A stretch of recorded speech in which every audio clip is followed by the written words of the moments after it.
All right, so let's talk about this hammer time question real quick. One thing I noticed off top, in both the examples that you sent, the H1 candles closed past the 50 EMA in your examples. That one, and then on this one, it closed above the 50 EMA as well. Versus in all the examples that are in the hammer time strategy video, H1 never closed past the 50 EMA. That example, let me find another one. Hold on. For some reason, it's not lit. Oh, there we go. Is that a new example or is that the same one? Anyway, here's a new one. Right here in this example is nowhere closing past the 50 EMA. This example is not closing past the 50 EMA. This is all H1 on the H1 chart. This example right here is not closing past the 50 EMA, so on and so forth. So I can just keep going, but that's here's an example. It's not closing past the 50 EMA.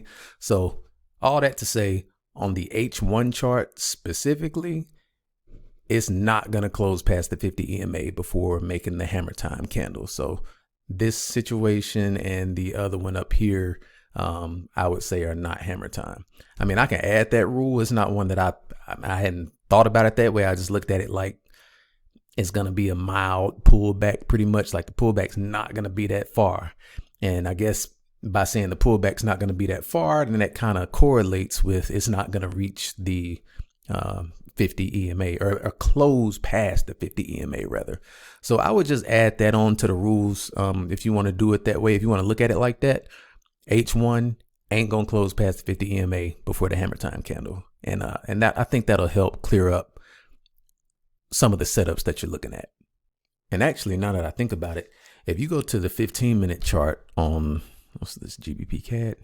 All right, so let me go to GBP CAD on my chart. Which, okay, I'm already here.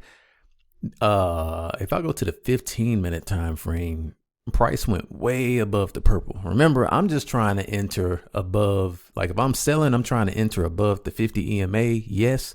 But this thing went, man, like almost 70 pips above the 50 EMA.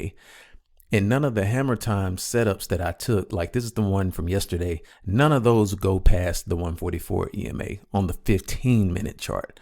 So that GBP CAD, that went way up above the 144. So if I go back into the video, the training video, and now let me find the 15-minute time frames on these. So like here's 15-minute time frame. It didn't close past the purple. It got close, but it didn't close past it.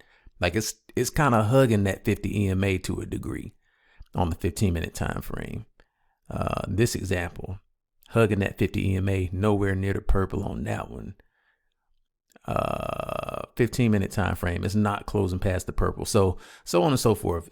So H1 will not close past the 50 EMA. M15 will not close past the 144 EMA. So just keep that in mind.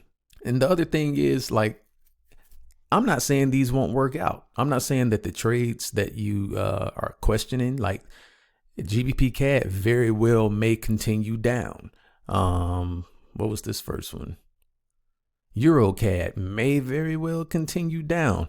And if so, then that's something that we can revisit or look at, or guess what? You might be coming up with your own strategy. Like this is really how it happens. Like if you see the same thing happening over and over again, hey, you might want to start jotting down some rules, man. You came up with a strategy. Congrats. But as far as hammer time, though, I would say that this would not meet the overall look of what hammer time actually looks like.